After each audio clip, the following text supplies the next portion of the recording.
Before we get started tonight, ladies and gentlemen, on another episode here on Fast Break live on IE Sports Radio, I want to talk to y'all about the last 8 years of the company. For the last 8 years, IE Sports Radio has been bringing you amazing content ranging from interviewing legendary athletes to building tailor-made shows dedicated to all major sports leaders around the country. All the while, we've been continuing to be by the fans for the fans, and with your help, we're ready to take that next step. When you go to our website, iesportsradio.com, you'll see our Patreon link with 5 different tiers. The first one started at just $5 a month. This donation gets you shout outs on all 32 of our shows. Higher tiers include IE Sports Radio merchandise, access to our podcasting university, and even the chance to be featured on our segment, flagship show, To Define the Moment. Thank you all for continue to make IE Sports Radio your direct feed for all sports. I want to shout out to our 4 Patreon members: Bay Area Rays, Marcus, Los, Great, Key to the Gate, and Anonymous. Thank you for everyone for making our 8th anniversary special. Here's some many more years to come. Now on to the show.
On tonight's episode here for Fast Break on IE Sports Radio, we'll discuss the All-Star game, what it means and how Mac McClung did, all that stuff. Damian Lillard in the 3-point contest, and we'll discuss the game going live right now. Plus, we'll give predictions for the second half of the NBA year. Which teams will take a step forward, which teams take a step back, who could win the MVP race, all that type of stuff. We'll discuss that and much more here on Fast Break Live on IE Sports Radio. Your direct feed that is always sports, and you're welcome to join us.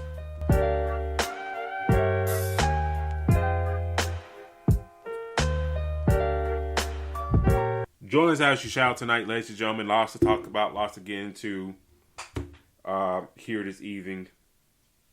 All-Star games going on right now. Shout out to Terma Rodriguez. I was trying to get things set up for the show, but shout out to you in the chat. D-Lock, how you doing tonight, sir? Everything is good, man. Travel week for me. Shout out to Georgia State women's track team. We got a huge meet in Birmingham this week. Hopefully we do well. But all is well, man. I know the All-Star weekend has been, one of a kind, especially with Mac McClung doing his thing in the dunk contest.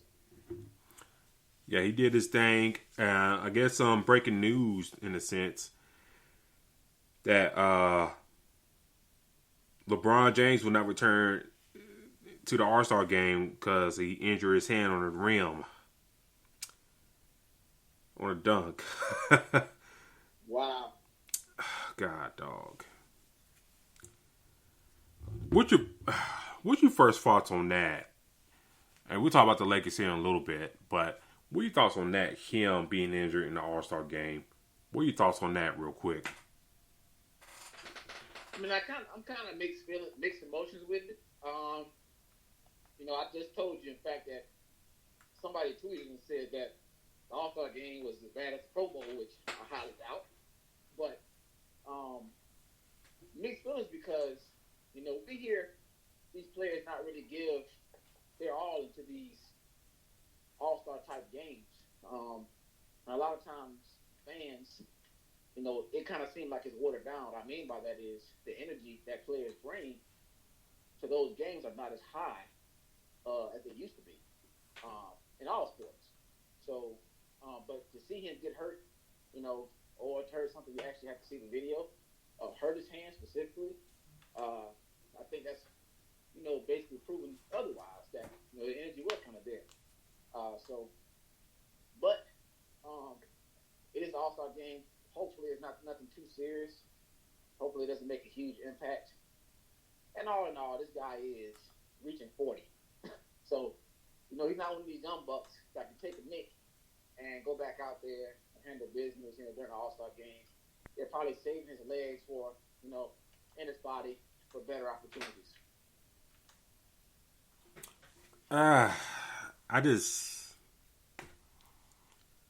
God, you hope it's not serious.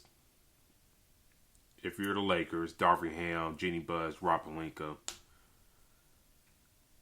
you just made your big moves at the deadline, and we talked about that in our last episode, the trade deadline special. You get D'Angelo Russell back in the fold of things. Guys like Jerry Vanderbilt, Malik Beasley, in the fold, Mo Bamba, stuff like that. So you got a new, group of guys in there, and you don't know how they're going to fit with LeBron. And now, if I don't know, we don't know how serious his hand injuries is, but it's just, God, you just hate to see this at the All-Star game. In all places. It'd be different, they're playing Sacramento, he got hurt.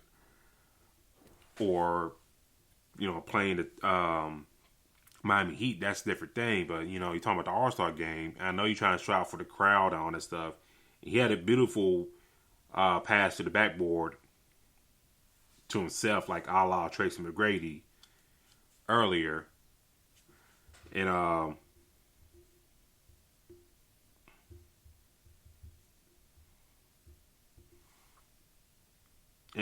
it just, I don't want to say it sucks to see it, but it's just like, come on now. It's just kind of, it sucks. I don't know what else to say.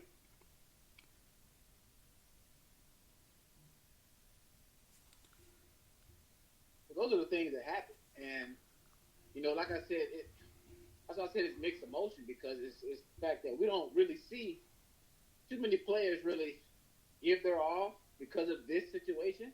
But when that happens, you get backlash for not playing hard. Yeah. So for me, hate for it to happen. But like I said, we'll see how long he'll be out. But, this is something that comes with players giving a lot of energy. So when we do see players kind of not go 100%, this is supposed to be one of the things that they look at and be like, well, damn, this is the reason why they don't do it.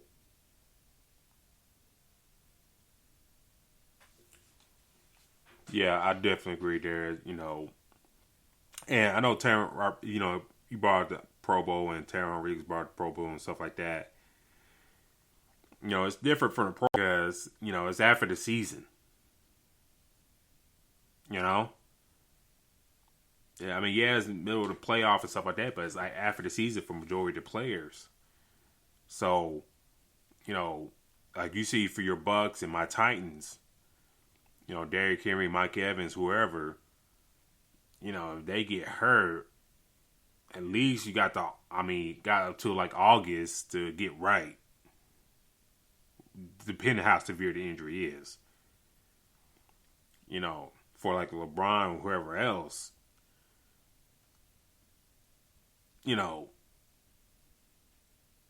you taking a week off, a couple weeks off, and hope for the best? You're not 100%. Like for the Lakers, you're not. I mean, you try to at least try to make a playoff spot. This has been just not great right now.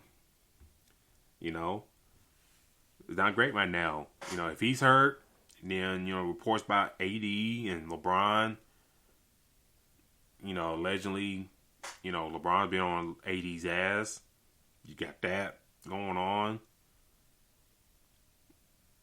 So all type of stuff. You know, you got knowing what the Lakers, knowing the situation that they're in, you know, they can't afford to lose anybody. Yeah. Right? Just imagine where we see a All-Star game without LeBron James. Like, that'll be, you know, a shocker to the NBA. Now, granted, you got all these other players.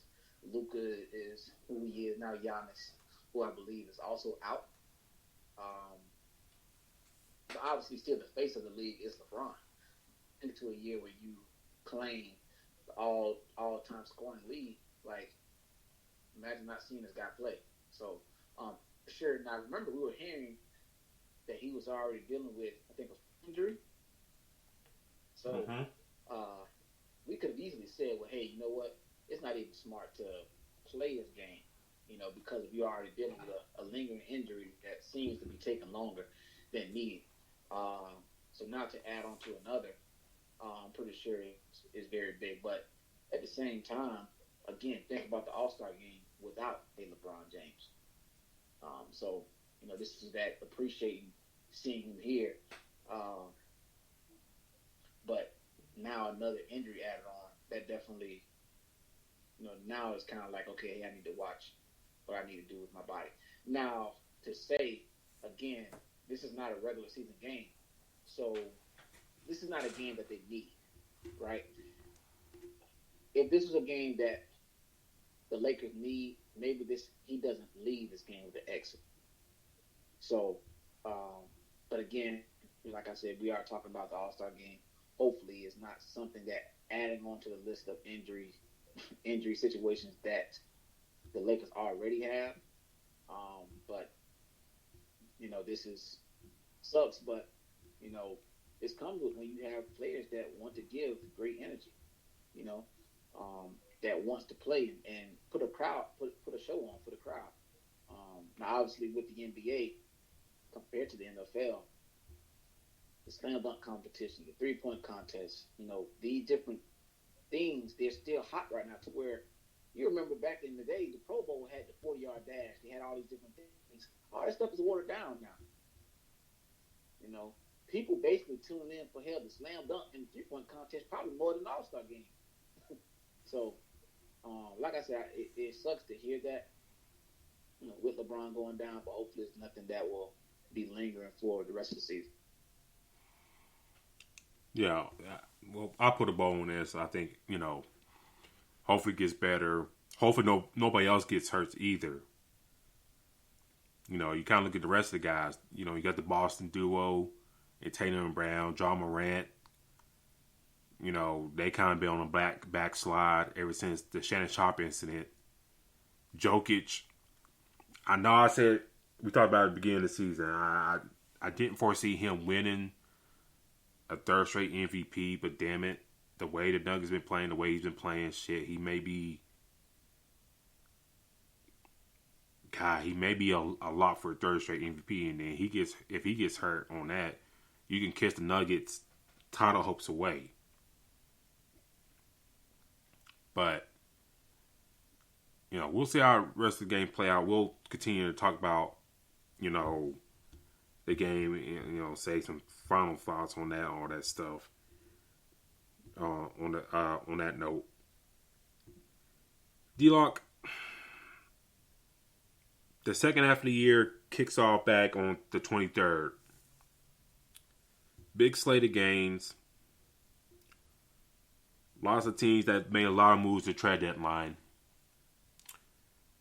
What are some of your storylines going to the second half of the year?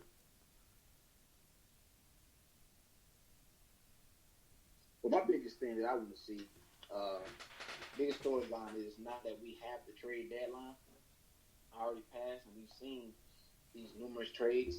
I want to see how Kyrie and Luka fit together. I want to see how this transition works. There's questions on both ends for people. Do they think it's going to work? Can they work together? I want to see if they actually can work. I think that these guys are ball dominant guards, and this is what I want to see. One of the biggest stories. Now, with that being said, I want to see what the hell happened with Phoenix.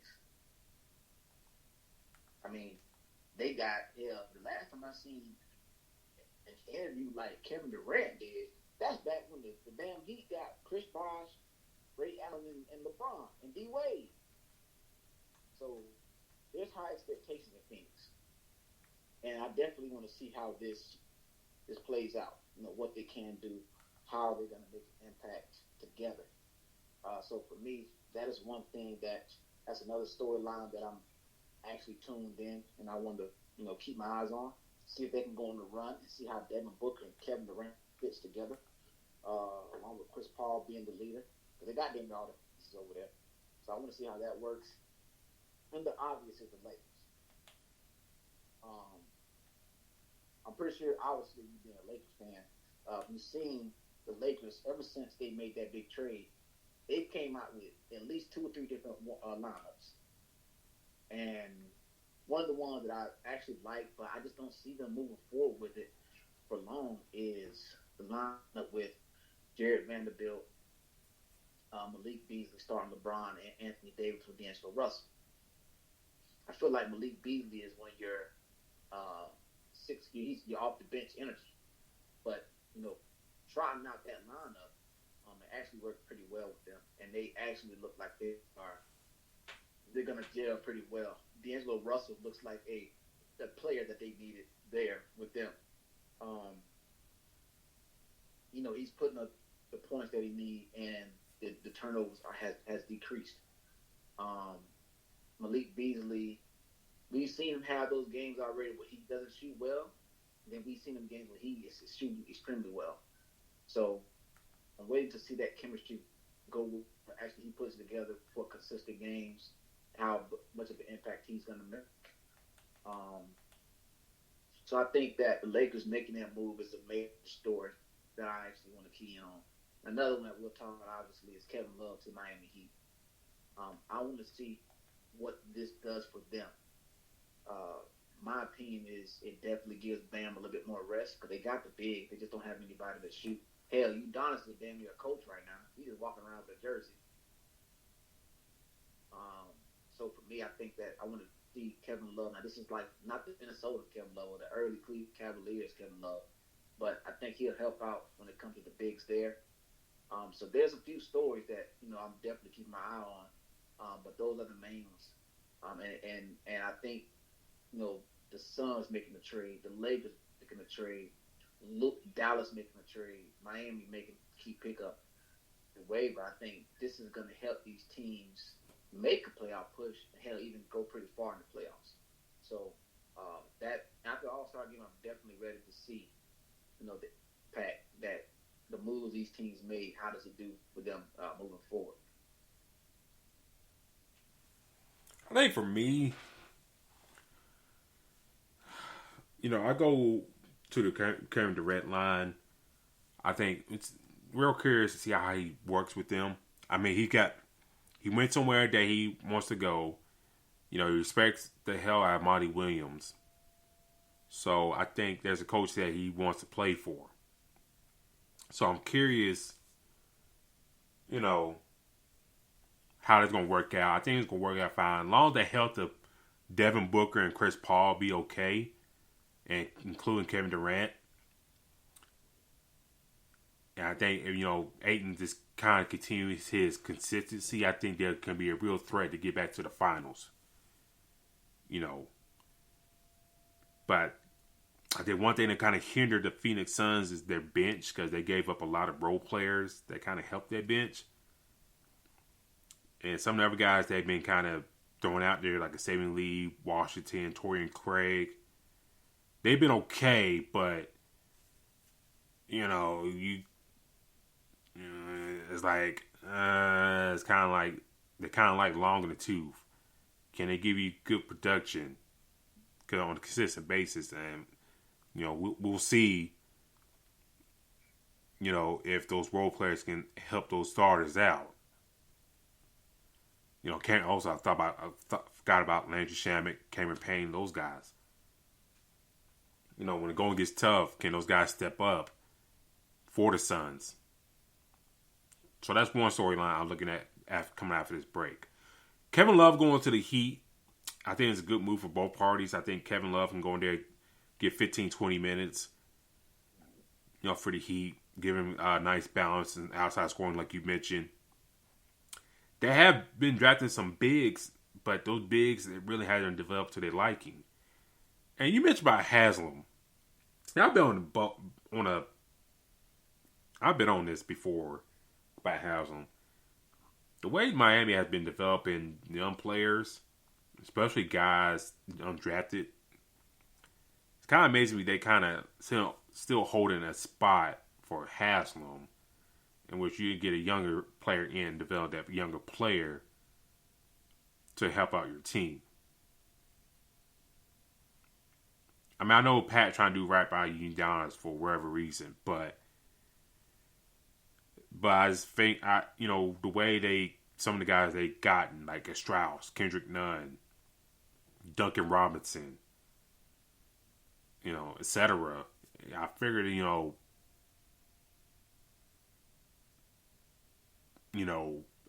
nice no guy you get, young guy you can get will be helped out for the squad.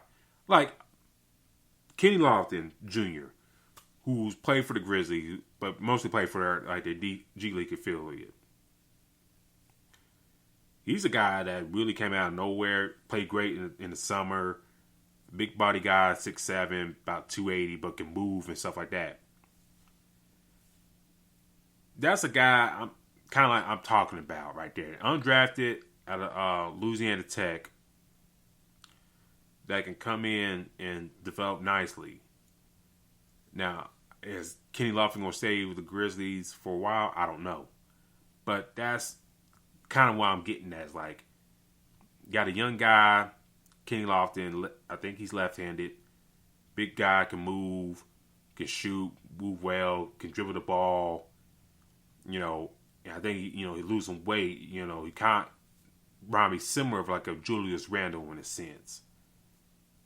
Not as strong as Julius Randle, because I think Julius Randle got that natural strength to him. But this guy can develop very nicely for not a good role player for you, a high energy guy off the bench. Kind of like imagine if Kyle Anderson has some more oomph to him when he plays, more speed to him. That's Kenny Lofton.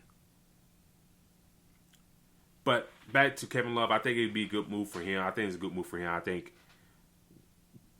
we'll see how it goes for him. I think it goes well. And, can Kevin Love help them get to at least the Eastern Conference Finals? Yeah. But, the Bucks and the Celtics, the way they're playing, it may be just like a second-round trip for the Heat. My other storyline, since Joe Mazzulla got the interim tag taken off of him, and I know Boston been playing great, but now they got to worry about Ime coming back and all that stuff. Can we see Boston go up another notch? And what I mean by that, continue to play at a high level, got no more distractions, even though that didn't really deter them in the first place. Can they, look at the standings? Let's see, come. Can they start pulling away from Boston, start pulling away from Philly, Cleveland, start pulling away from these teams and kind of really cement themselves as the true number one team, not only in the East, but the NBA as well. The home court advantage, being important in the NBA Finals. If you match up with the Nuggets, you got that home court advantage. So that's my thing. Can they turn up a notch?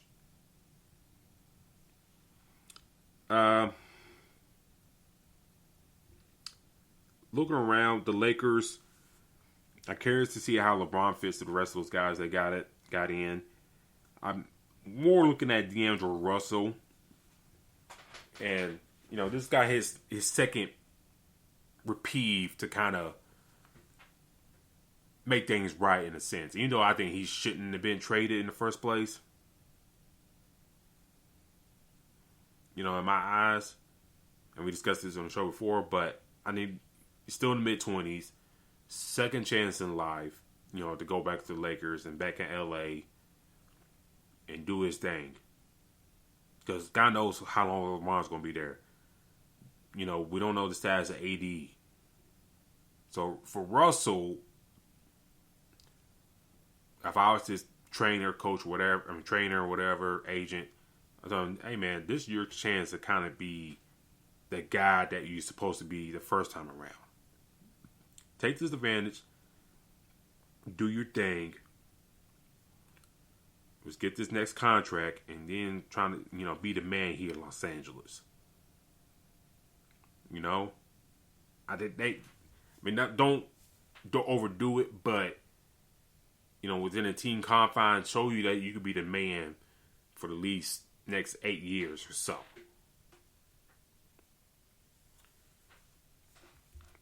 And then I'll throw couple more storylines between the Hornets, Pistons, Spurs, and Rockets.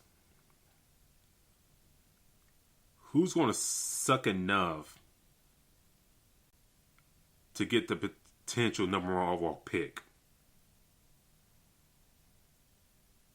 That's a curious storyline right there. Between those four teams, who's going to be the last man standing to get the number one overall pick? Because God knows each one of them could use that top pick for the French kid. San Antonio could use it. Houston, Charlotte desperately needs it. Detroit,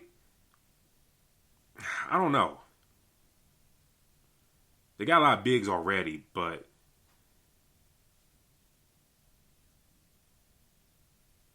you just take the best player available, maybe so. But come draft lottery, D-Lock, I kind of see where those 4 teams will go. But I do want to ask you this one question, D-Lock. Marcus Lowe's Great in the chat brought this point up. When coaches start getting fired and will let go, does Ime Udoka get another job? Because he almost got the next job when they let go Steve Nash. Do you see him get another job when they start letting coaches go? Is it Ime Udoka, right? Yeah, Ime Udoka, yes sir. My thing is, I think he might get it. I think there's a good chance he does. Somebody's gonna give him that opportunity. Like for me, I just feel like knowing what he could do, I think that somebody's gonna give him a chance. Now, granted, there's other coaches in waiting that want an opportunity, but I think that how many jobs do we really see being open right now? Eventually, I think the Knicks job might be open. Depending how things go with them, yeah, possibly. Oh wow! Ooh. If you're Charlotte and you get a chance to kind of start over, would you get rid of Steve Clifford for Ime Udoka in a quickness? I wouldn't be against that, but it's just my only thing with them. They're doing the same thing that I complained about with the Orlando Magic. They get a coach, have him for like a little bit of time, then they go get another coach. Now, granted, we know what Clifford is. I think this is the second stint with them. Yeah. So for me, you kind of know what to expect from him. But because right now, I remember I said the last podcast, I said that's one of the most upsetting teams right now is the Charlotte Hornets. I mean, they're not doing anything. Like, they're just one of the most upsetting teams right now. So for me, I think they do consider getting another coach. Clifford hell, he had less with Orlando Magic and was doing pretty decent with them. Doing better, hell, at this point. So, for me, I think that is an option. But if they do make that move, they need to give Yukata, some time with the group that he has. Because they already overpaid for Gordon Hayward. They already got Gordon Hayward on the books. LaMelo is going to be who he is. He's looking pretty good. Terry Rozier is there. So they got some pieces. They just need it's like they need the right leadership. And that could be that, that could make a big difference. But for me, I just, I'm looking at, dang, a coach's only been there a year or 2 years and then starting all over. I mean, how many times do you continue to start that cycle over?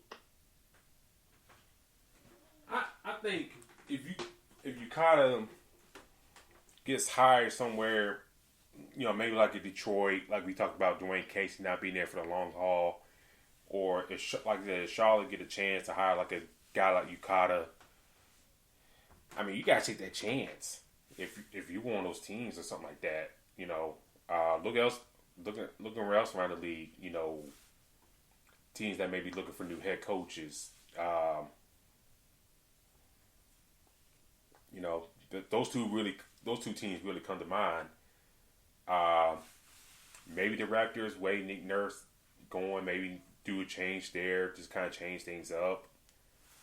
In my eyes, the Bulls, Bill Donovan, I know he signed an extension, but you never know with Chicago.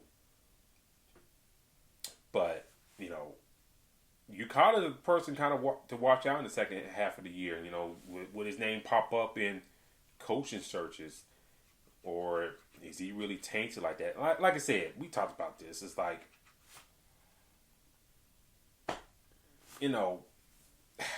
was it bad what he did? Yeah, in a sense, but it's not like the worst thing in the world. Just saying, but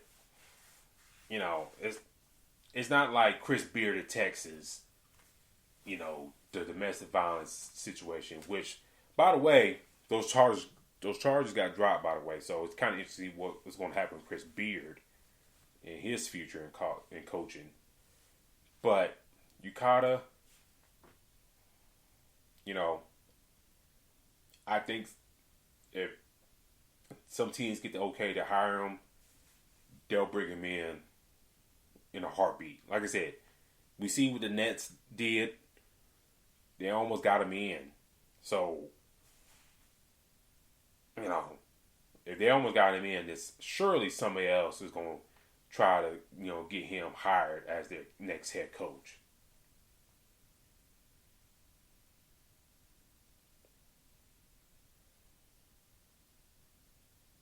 I mean, that's my thing is, right now, getting new coaches is going to be, you already know how it goes. A team just plays bad. Their first thought is, okay, I need to replace. Then obviously, what goes with that is a team that wins the NBA Finals or go far. They're like, well, hell, you know what?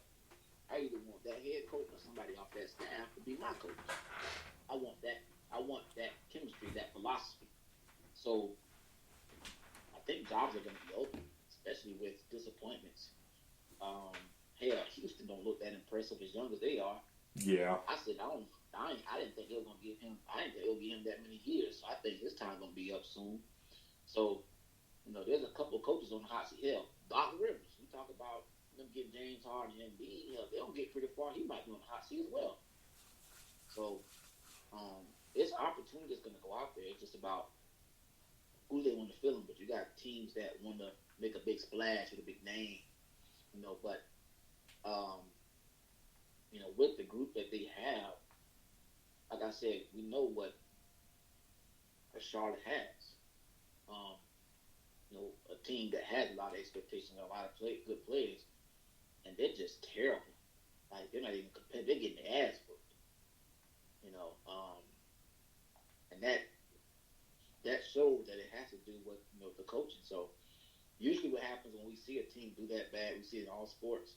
Before the head coach is let go, they let go of somebody below them, to save their job for a week, a year, whatever. So hopefully maybe that's something that does happen, but there's no doubt in my mind that Cliff is one of the ones on the hot seat. Yeah, I didn't. When you kind of got the job, is because Brad Stevens kind of stepped down and kind of went up in management. So even it's like a contending team. Okay, when I got somebody, and then that coach really elevated the team to the NBA Finals. Maybe you want these fringe teams like that. Like a Philly, Dallas even, because I think Jason Kidd really hasn't. It's just kind of been mid with him. And yeah, I know he made the Western Conference Finals last year, all that stuff. But it's just like, I feel like at times with him in Dallas, it's kind of like, you should be doing more with this squad.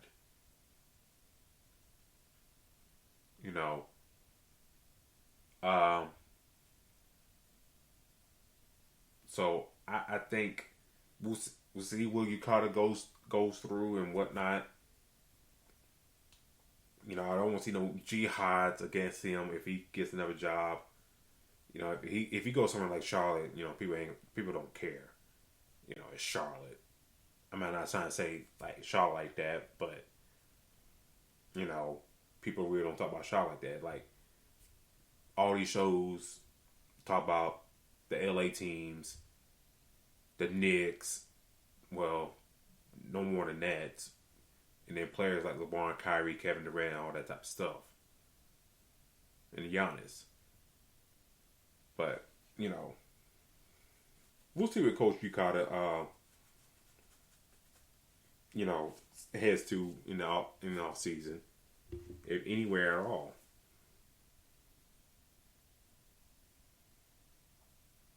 Let me ask you this.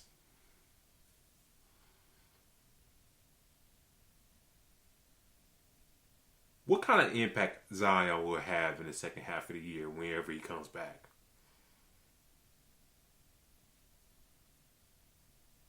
Hell, this dude can stay healthy. He'll make a huge impact. But that's up in the air right now, being the fact that this man can't stay healthy. Like, there's something always wrong with him. And I think he'll make a huge impact for the Pelicans. But the biggest question is for how long? I mean, that he's gonna. We've seen this when we see this guy play. Like he's amazing. Like he does so much for this team. But it's so short lived. Like we see him and then we see him. He looks good, then he's gone. So I definitely see him doing good things, but it's the longevity. Like I want to see him last, longer than a week or two. And that's my biggest thing when it comes to him is, okay, cool. You know what? You go out here and give him 28 and 6, easy, 25, 8 and 6. But then we won't see you again until a whole nother 2 or 3 weeks. So I think he'll make an impact, but the biggest thing they need to worry about is keeping him healthy. Because if they can, this impact that he can make will be for even longer. I mean, this is the same thing that we had issues with Charles Barkley at first. Charles Barkley couldn't stay super healthy at first. He was overweight. And now, you know what I'm saying? Like, if that's kind of what Zion is right now, and as much as pounding as he do, how he plays, like, that's not set up to last a long time. I said on Twitter, on our show's account, I tweeted out when he got injured and all that stuff, and he's going to be out a little bit longer after the reactivation of the hamstring. I said, I think New Orleans kind of jumped the gun, giving him a contract extension. I'm not saying they need to do it, but it's just like, you kind of got to let it play out. And I think they kind of pushed their chips in too early, to kind of justify that contract. So I'm wondering, if you're looking like a Grant Hill situation when he went down to Orlando and the injuries piled up and the huge contract, all that stuff. Except Grant gave you some great years beforehand before the injuries came about. Zion coming in had issues coming to the league. So I was kind of wondering, like, damn, is this dude snake bitten? And, is this going to be turned into like a Greg Oden, Kevin Durant type of conversation? Like, well, maybe the Pelicans, should have drafted Ja Morant. It's ifs and buts. To be honest with you. But, the Pelicans, they've been kind of on the slide. We talked about them before. It's like, you have this one person back, but then this other person goes out. And, Jaylen Brown giving his partner the business. But anyways,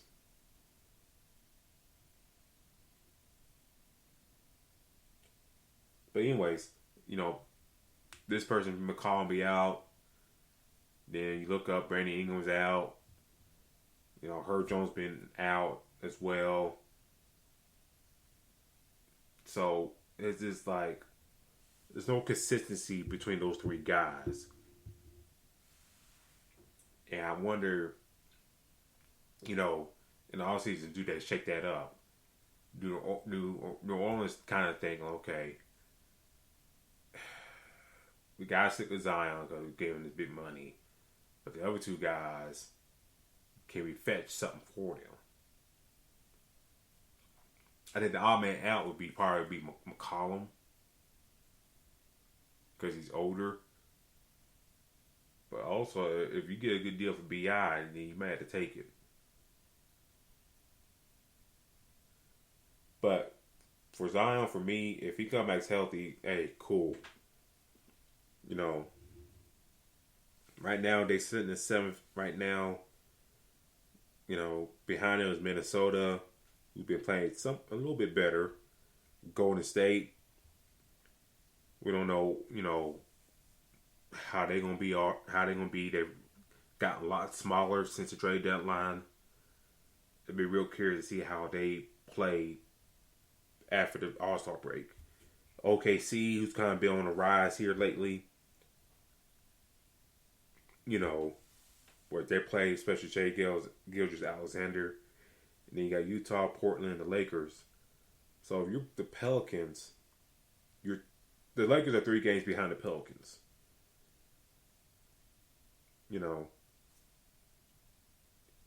If you can stay afloat there, then you're good. The Mavericks, they lost about 3 straight before the All-Star break. So if you're the Pelicans, you gotta do your best to stay above head until Zion gets back. If not, those teams I just mentioned, it'll be a tough battle to come back into the playoff hunt.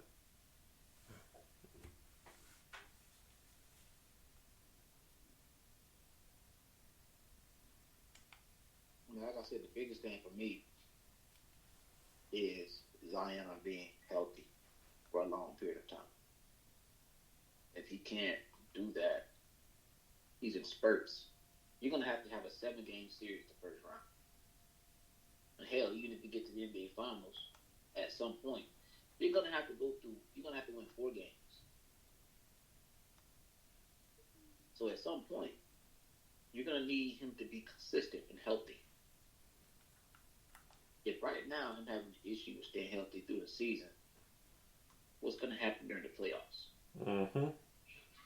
So this is what needs to be handled because remember, they hyped this kid up. They were basically saying he's the highest expectation since LeBron James. So he has high expectations. He can be one of the greats. We see it in spurts, but this needs to be consistent. Because right now, think about this. When Kawhi Leonard was in San Antonio and with the Raptors, we were talking about this guy being one of the better players. He got these titles. Now we got this he plays injury management. We barely see him. And he shows a good Kawhi, but it's not an every night thing. So he'll still be considered as a very good player. But to be considered with those greats, I highly doubt that's going to happen. So Zion has the ability to get there, but the injury, is the biggest thing. As the famous quote says, the best ability is available. Yeah. That's very true. That is very, very true.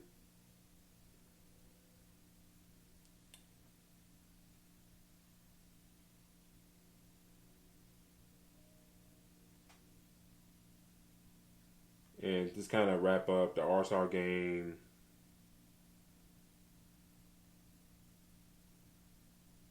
It's wrapping up. Just wrapped up. Excuse me. We already talked about LeBron. Jason Tatum, 53 points and counting so far. 53 points for him. In tonight's game, let me double check that. 55 points, excuse me, for him. That's a great showing by him. It really is. Very, very good showing for him.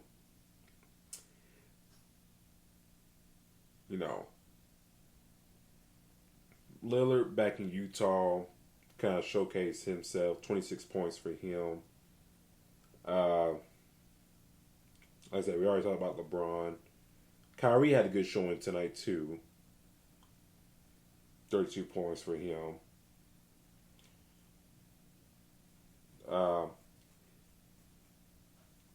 Kind of wish we'd seen more for De'Aaron Fox being his first All-Star game. Jaylen Brown, he had a great showing as well. 35 points, 14 rebounds for him. Jerry Jackson didn't get much time either. I always find that odd, in my eyes. Let's see.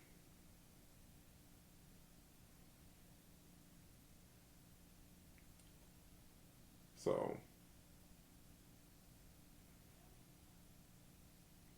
Team Giannis wins 184-175. Just quick thoughts on the game. I know you didn't. I know you've been busy and stuff. Coaches meetings. But what's your quick thoughts of the All-Star game? The biggest thing for me is Jason Tatum. Wow,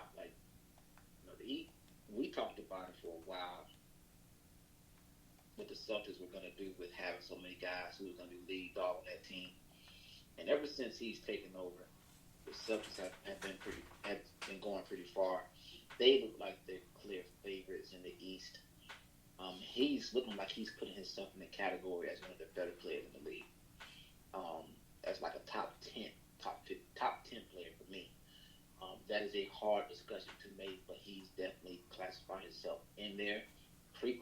top five, and it's because of the consistency that he's having. But for him to have this type of showing, hell, this type of showing is what we see from the Kobe's, from the LeBrons, from the Jordan.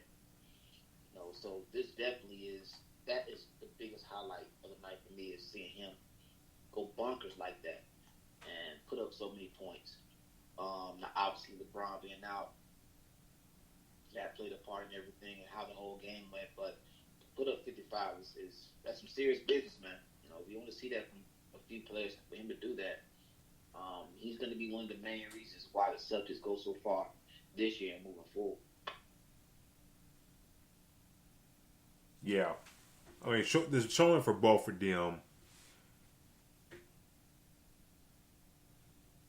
For Brown and Tatum, it's a positive sign in my eyes that they can make a return trip to the finals. And I think, we'll see what Milwaukee does. They got Drake Crowder in the fold, so we'll see how that works out for them. But if those two play like that, with the play of Malcolm Brogdon and how he's been staying healthy and contribute to this team, if Horford and Williams kind of turn their seasons around, for the Celtics, I think, you're talking about a team that could return back to the NBA Finals, barring any injury or anything like that. So those two guys, as deadly as they are, they can be more deadlier.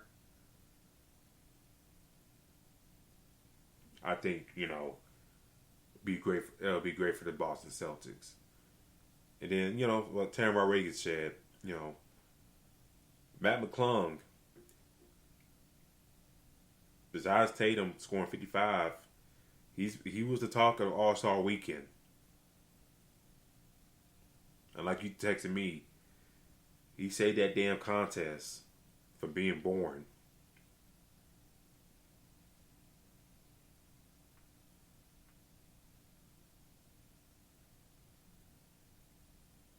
He really did. And like I said, for many of those that may have not known him until now, go ahead and look his name up on YouTube and Google him. And you'll see hella dunks that this man has done. But he definitely did a lot. We definitely appreciate that. It looked like he may come back another year, what you're saying.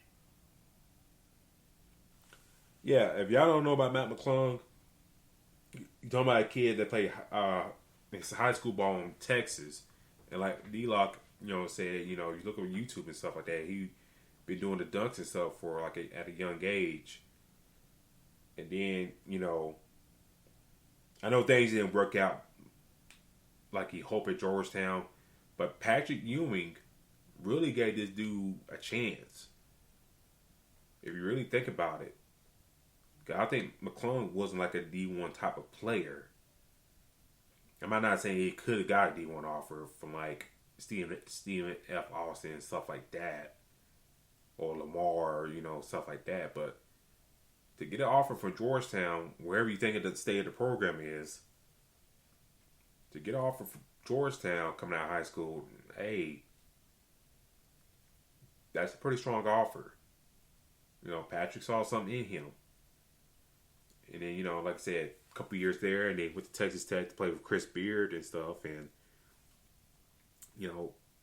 show some more promise as a basketball player. But now, he's been bounced around the G League and out training camp rosters for the past few years. Lakers, Warriors, etc. Now he's on a 2-way deal with the Sixers. We'll see how that works out for them, for him and them. But now, we kind of talk about this off the air. Past few years, the dunk contest for the less known players that kind of helped them stick in the league a little bit longer. We talked about, Derrick Jones, plays for the Bulls. And around that time, he won his dunk contest. He was like a very fringe NBA player, kind of like where McClung was at. And now you kind of look at him. He's a solid role player for the Bulls. I think earning about $8 million this year. So I mean, it really benefited him. What's the other name you brought up before we got on the air?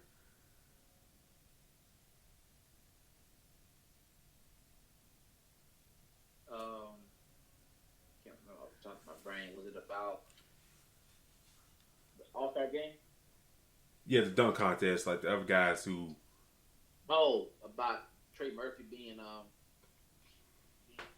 6'9". Yeah. And Jericho Sims with that damn mailman dunk. Yes. Oh boy. You know. Oh, speaking of mailman, a lot of people kind of finding out about Carmelone's past. Since he been, drug out the closet, a lot of people found out about Carmelone. Just want to throw that out there. If you don't know, you gotta do a quick Google search. Oh boy. Any other storylines, D-Lock, that you want to bring up real quick? I mean, the biggest thing for me was just the Kevin Love thing. Most recent. I thought he was going to the Lakers, to be honest. I thought he was going to team back up with LeBron, but I wanted to see how that works out. That's the biggest storyline for me, just because now that the All-Star break is about done, we're going to definitely see what this team can do. They get teams get a little chemistry together. These trades, like, I'm definitely excited to see how the rest of the season plays out. Yeah, I kind of see how all the trades will work out as well. I'm also kind of curious, and the chat brought it up before we get out of here. A couple more things. The rest of the buyout market. First, let's go over Russell Westbrook. There are reports saying that he may go to the Bulls or the Wizards. Now, not to say that nobody else jumps in. I know Paul George and the Clippers been kind of recruiting him. The Heat had always kind of expressed interest in him, even the Hornets. But, it seems like the Bulls and the Wizards are strong contenders. Where do you see Russell Westbrook ending up when he clears waivers and all that stuff? I think right now, the Clippers may be the spot that he's going to land. Having the conversations, it being still in LA, less of a move for him. They're in the West, instead be contending to get in the playoffs. I definitely think the Clippers is probably going to be the move. And I see them putting him in the starting lineup as well. Yeah. Well, I saw the Bulls and where's this thing? I on the Bulls side of things, it's just like it kind of reminds you of the military movie Hamburger Hill. It's like they should kind of retreat and reset things and go over things, but they're kind of stubborn and kind of gotta go up their hill to overcome the enemy. And getting Westbrook, they think they can push their chances for the playoffs, but I just don't see that happening. So Russ going there, if he go there, he probably will get to start there. And I think with Russ, he's looking at the starting part of things. Going back to the Wizards or going to the Bulls. It's up to him.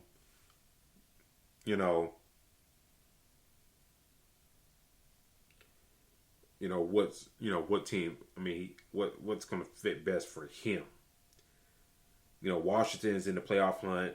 Bulls are just right outside of it. So I don't know. Maybe go back to Washington for familiarity. But I'm kind of curious where he goes. I hope he ends up with the Clippers and at least get a good playoff run. But if he goes to the other two places, I think he's just going to kind of show people that he can still do the damn thing and get another big contract. So I'm kind of curious where he ends up in all this. Because he was playing very well for the Lakers off the bench. And I know he was the big trade piece to kind of make their moves. And as a fan, I'm kind of glad they did it. But, also hand, like, damn, we kind of got things kind of figured out with him, and now he's gone. So I'm kind of curious to see, how he ends up after the buyout market.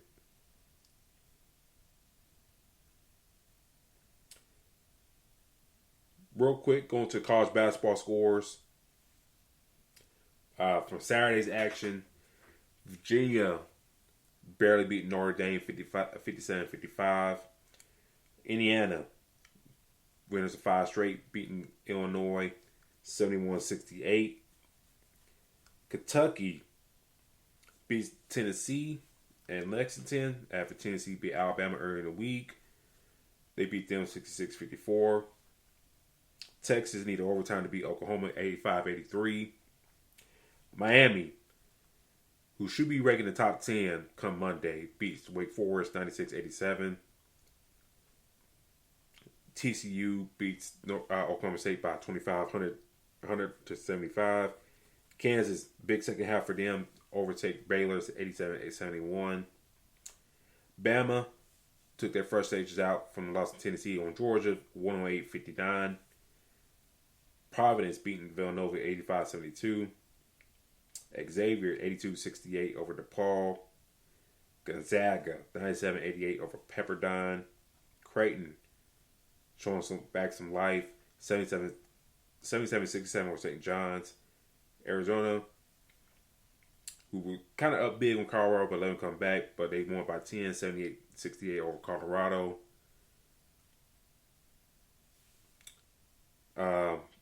Let's see, going around. Northwestern winning today, and they've been kind of on the roll here lately, beating like some Purdue and others, 80-60. And I think the way they've been playing should at least earn them an at-large bid, in my eyes. If they don't, then I don't know what the committee's looking at. Because at the Big Ten right now, go ahead. I agree with you there. And looking at the Big Ten right now, Purdue, they won today, but they kind of taking some bad losses. But Purdue, Northwestern, and Indiana, they're kind of like the only locks I see coming out of the Big Ten come tournament time. Michigan, they 15-12. And I said this from last year about Michigan. They were lucky to get into the tournament last year, and they made the most out of it.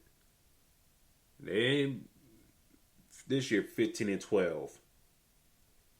They kind of been on a backslide themselves.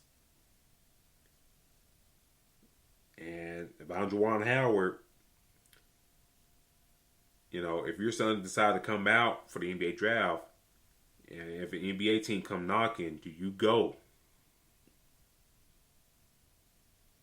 I think that's one thing another thing to kind of keep on our storyline subject for tonight.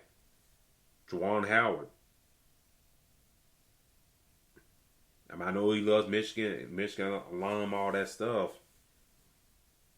But hey, man, if your son goes to get like a first round grade and you get an NBA job, do you bounce?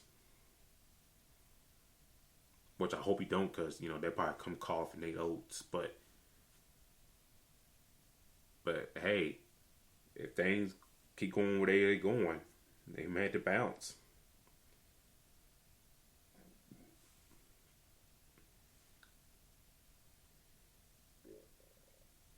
Purdue today beat Ohio State 82-55.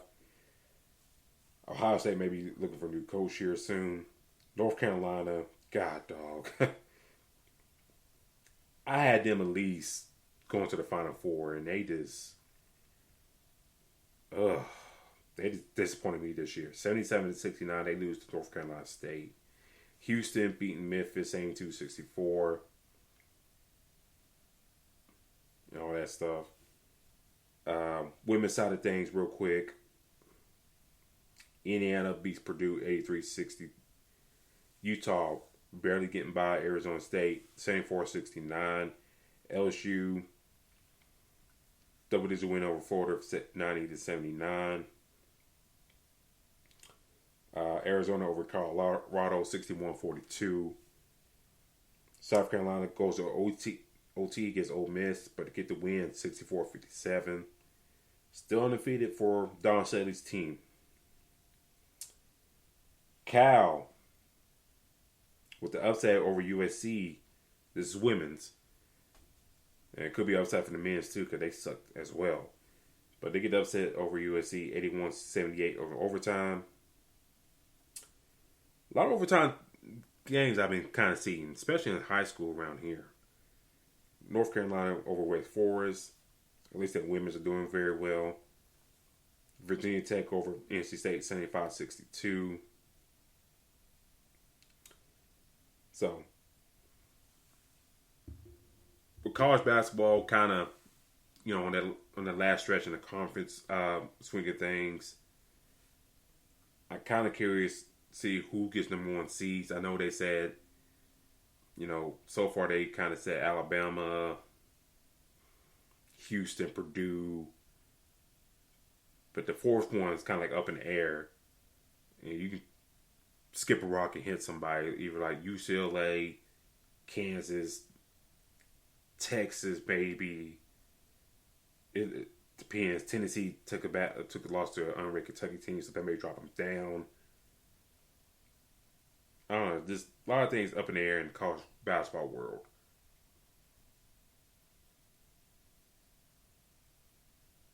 Yeah, I mean that's what I definitely noticed. So, but that's the thing. That's the beauty of the tournament coming around. We're gonna really see who wants to play on one and dones. They put a lot more pressure on them teams, man, to make sure that they're ready to go when the time is right.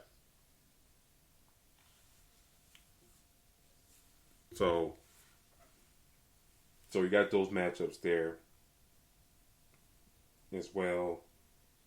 Other than that, on my personal account, y'all probably seen me. I'm tweeting some high school scores and stuff like that. Got the Alabama State playoffs going on right now. A lot of good action I've been seeing and watching. Might get the chance. A lot of good talent down here in the state of Alabama. Especially a lot of young talent.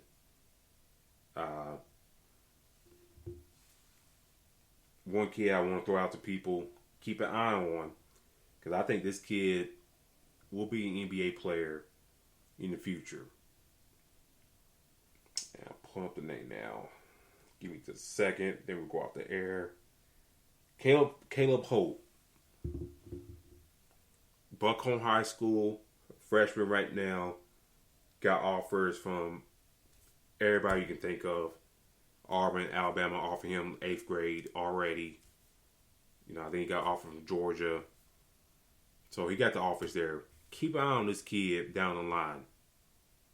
Because we're probably talking, this kid's already 6'6" as a freshman. So you still got some growth there. And God knows, how tall the kid will be at the end of things. That's the kid to keep an eye on. Their team, Buckhorn High School, they beat the defending 6A champions, the Coleman Bearcats, the other day, handily, easily.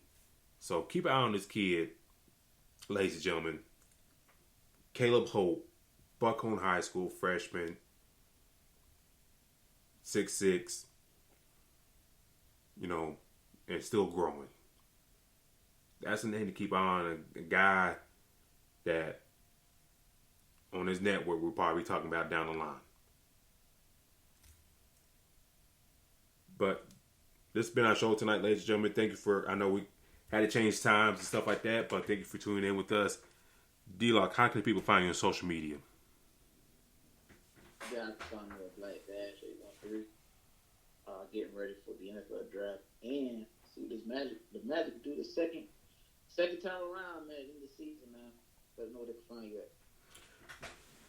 You can follow the show on Twitter at FastBreak@IESR. That's Twitter on FastBreak on IESR. Also, I know we do have a show on the side called The Crooks Process. You can follow the show on Facebook and Instagram. See the CP logo on there. Also, follow my Twitter account at Spawn4288. That is Spawn4288. Also, do check out iSportsRadio.com for your latest show news and details. Like D-Lock mentioned, I'll be talking about the Tennessee Titans and draft needs and stuff like that on the Crooks Process. He'll be doing that on his own pages as well. Also on Ice Sports Radio, the draft combine is coming up soon. So a lot of football content will be coming out here soon. Free agency cuts, all that type of stuff. It'll be wrapping up here soon. So do check out Ice Sports Radio for your latest show news and feeds and all that stuff to talk about all this stuff. And of course, stay with us here for your second half of basketball action. NCAA tournaments coming up. Conferences tournaments coming up. Second half of the NBA season coming up. So, do tune in to iSports Radio. But tune in, ladies and gentlemen. This has been our show tonight. We'll be back at our regular time next week. Until then, we'll talk to y'all later. Peace.